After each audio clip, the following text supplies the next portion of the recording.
Right, unfortunately I had a memory card corrupt on me during the filming of this video, so continuity might seem a little bit mixed up, bear with me. You might remember a couple of years ago I fitted the fork brace from Motone Customs to the T100 project.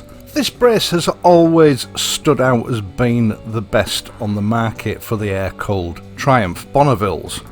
Believe it or not, this has been carved from billet, 6061 T-grade aircraft aluminium to be exact. And to avoid that angular blockiness that most of these sort of products tend to exhibit, Motone went the whole hog and used a 5-axis CNC machining process, which gives it this lovely organic curvy appearance that makes it stand out from other fork braces. Now, just to preempt a few questions as to why one might want to fit a fork brace, we'll quickly go into it. Both the air-cooled and the liquid-cooled Bonnevilles are not intended to be high-performance machines.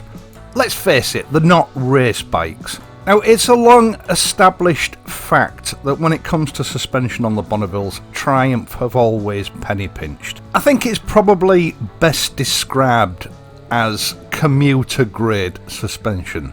Utilitarian, okay, 90% of the time, but every now and again, when condition on the roads become challenging, things start to get a bit bent out of shape.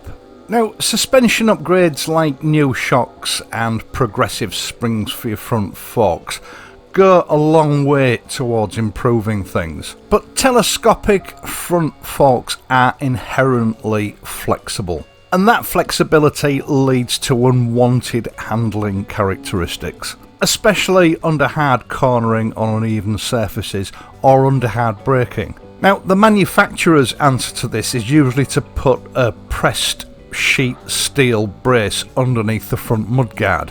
Not ideal, but it's cheap and it's reasonably effective. The billet fork brace is a device originally devised by the motor racing world.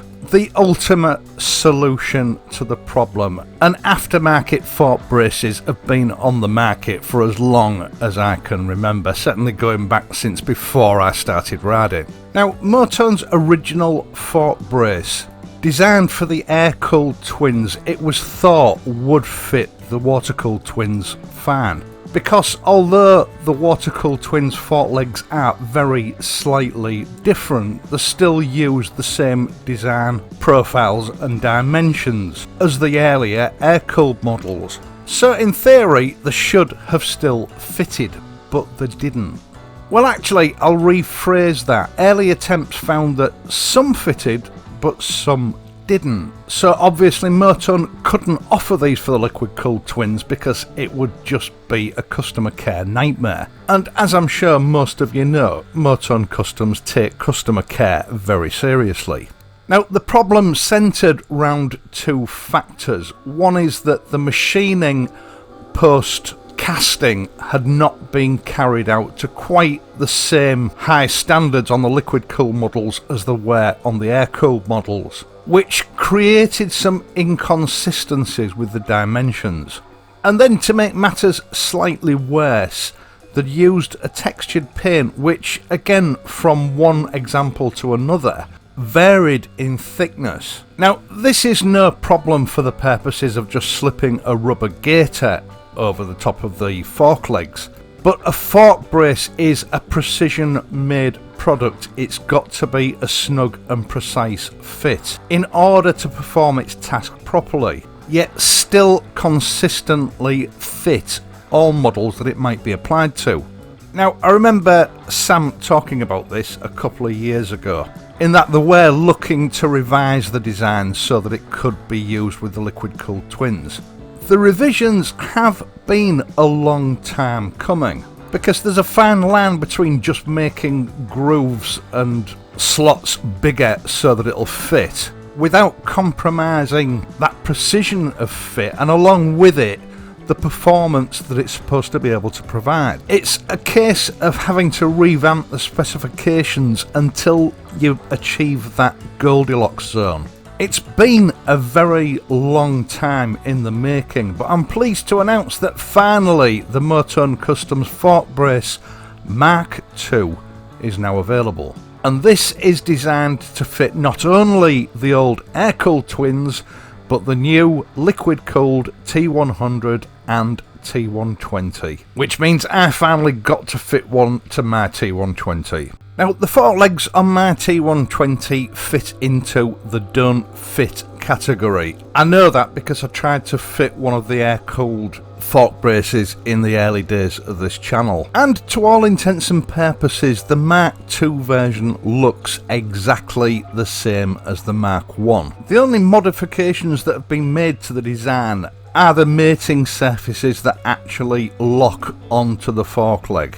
Tolerances that have been very carefully chosen by Motorn to ensure that they perform optimally with all size ranges that customers are going to encounter. As before, they come supplied with a set of Delrin inserts which are designed to stop dirt building up on top of the fork seals and also serve as locators if you decide you're going to keep your rubber gaiters. Fitting is pretty straightforward providing you follow one or two simple rules. I'll quickly take you through it. First of all, you just need to clear a little bit of working space by releasing the brake hoses from the securing points at the rear of each fork leg. Then just carefully tease the gaiters away from the securing points and pull them up so that they're loose, ready for you to install the brace. Now, this next bit is very important, and I'm using footage here from the old T100 fitting because this is one of the parts where my memory card messed up on me. On the bottom right hand fork leg is a pinch bolt. This is essentially a self-centering mechanism, and what you need to do is loosening off so that it's free to adjust itself when you actually fit the fork brace. If you don't do it, there's a danger that your stanchions won't line up properly when the brace is fitted, and it may also put undue pressure on the front wheel bearings. Then put your Delrin inserts in place as shown here, and it's time to go ahead and actually commence fitting.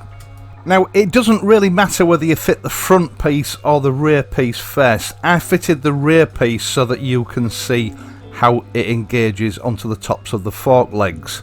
Now, the Delrin inserts are not held in by anything, so this can be a little bit of a juggling act, sort of keeping everything in place while you get the brace engaged onto the forks. And once you've located them in place, it's time to offer the other half up.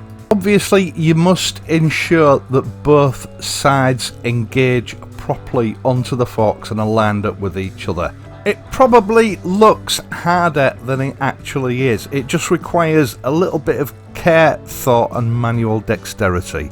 And I'll give you a tip here: make sure that you have at least 2 of the included stainless steel fasteners handy, ready to start fastening it up, because you're going to need to manually hold everything in place while you start to insert your bolts. I would recommend that you insert the 2 outside bolts first, just screwing them in with your fingers, finger tight, to hold everything in place while you size it up, ready to complete the installation.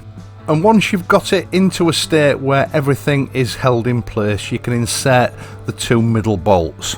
Again, just fasten them up finger tight, and then using a suitable sized Allen key, start to screw them all home. Now, do this sequentially because you need to have the same gap along the entire length of the actual brace. Pressure must be applied to it equally along its entire length. So go along and tighten them up a little bit at a time so that the pressure along the length of the brace is even and any gaps in the middle or at each end are approximately equal. And each one of these bolts should be fastened down to 10 Newton meters. Now before you fasten that pinch bolt up, what you need to do is get on the bike and just bounce it up and down good and proper. This will allow your fork legs to re-center onto the front axle, assuming a natural position that won't put any undue pressure in places where it shouldn't be. You can then go ahead and tighten the pinch bolt up. While you're doing this, just pay attention to make sure that the front suspension is operating smoothly, that there's no catching or stiffness to it. And once you're happy that everything's okay, you can fasten that pinch bolt at the bottom of your right hand fork leg back up to 27 Newton meters. Refit your gaiters over the Delrin inserts, and that's basically all there is to it. What you should be left with is a far more even and precise control at the front end, especially under hard braking and on uneven bumpy bends. It might be psychological, but I've always thought that with fork braces fitted, straight line stability to me always seems to be improved as well. Right, the good news is Motorhome Customs are still running the Rule Britannia 15% off offer. Something that they've pledged to do for as long as we're under these current difficult circumstances, or at least for as long as they can afford to do it. The 15% discount code is, as usual, Britannia, and I'll leave a reminder to that in the video description down below, along with a link to their website. I do sincerely hope that you found this video useful and enjoyable. If you have, please leave a like and subscribe to the channel. If you are subscribed, be sure to hit the notification button so that you can be informed each time I upload a new video. Once again, thank you so much for watching both this and my other videos. I really do appreciate the time that people put aside and the way that they support this channel. I will of course be back next week, so until then, if you have to ride, ride safely, and I'll see you soon.